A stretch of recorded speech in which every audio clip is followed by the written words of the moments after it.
বিচারের জন্য দেশে ফিরছেন হাসিনা, চিন্তায় তারেক রহমানের সরকার।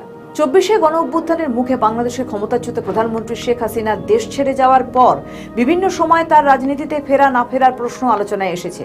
সম্প্রতি ভারতীয় একটি গণমাধ্যমে শিগগিরই দেশে ফিরবেন বলে শেখ হাসিনার যে বক্তব্য প্রকাশ হয়েছে তাতে নতুন করে এই আলোচনা সামনে এসছে। যদিও নির্বাহী আদেশে আওয়ামী লীগের রাজনৈতিক কার্যক্রম নিষিদ্ধ আছে এবং দলটির নিবন্ধনও স্থগিত রয়েছে। একই সঙ্গে 24শে মানবতা বিরোধী অপরাধের মামলায় আন্তর্জাতিক অপরাধ ট্রাইব্যুনালে মৃত্যুদণ্ড হয়েছে শেখ হাসিনার। এছাড়া একাধিক দুর্নীতির মামলাতেও তার সাজা রয়েছে। সেক্ষেত্রে প্রশ্ন উঠেছে, শেখ হাসিনা দেশে ফিরে আসা অথবা নতুন করে আওয়ামী লীগের রাজনীতি শুরু কতটা চ্যালেঞ্জের। এই সরকার মুখে বললেও কখনোই চাইবে না হাসিনা দেশে ফিরুক, কারণ হাসিনা দেশে ফিরলে জনগণের উচ্ছ্বাস এবং আবেগকে সামলানোর ক্ষমতা নেই এই সরকারের। বাংলাদেশের স্বরাষ্ট্রমন্ত্রী বলেছেন, আমরাও হাসিনাকে ফেরত চাই, কিন্তু আইনি প্রক্রিয়ায় ফেরত চাওয়া আর সরকারকে চ্যালেঞ্জ দিয়ে দেশে ফেরার বার্তা দেওয়ার মধ্যে একটা পার্থক্য আছে।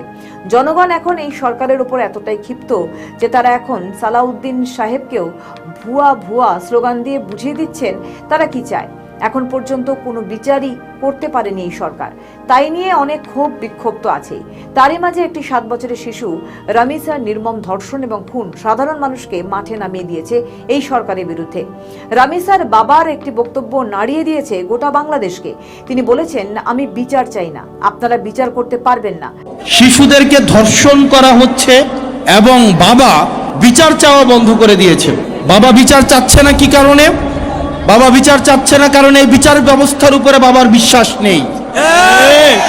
বাবা জানে এই বিচার ব্যবস্থা নিয়ে কিছুদিন ফেসবুকে লেখালেখি হবে, রাজনীতির ময়দানে গরম বক্তব্য হবে, কিন্তু দিন শেষে বাবা তার সন্তানের ধর্ষণের কোনো বিচার পাবে না।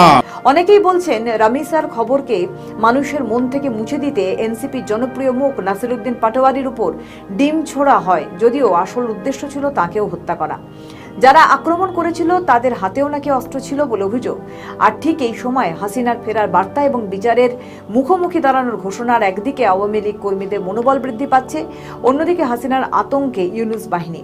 হাসিনা ফিরলে এই সরকার কি তাকে জেলে পাঠাতে পারবে? কারণ জনগণ এখন বিএনপিকে ধরে ধরে পেটানোর কাজ শুরু করে দিচ্ছে। সালাউদ্দিনকে বিক্ষোভ দেখানোতে তারই প্রমাণ মিলেছে। তাই এই সরকার মুখে বললেও কখনোই চাইবে না হাসিনা দেশে ফিরুক, কারণ হাসিনা দেশে ফিরলে জনগণের উচ্ছ্বাস এবং আবেগকে সামলানোর ক্ষমতা নেই এই সরকারের।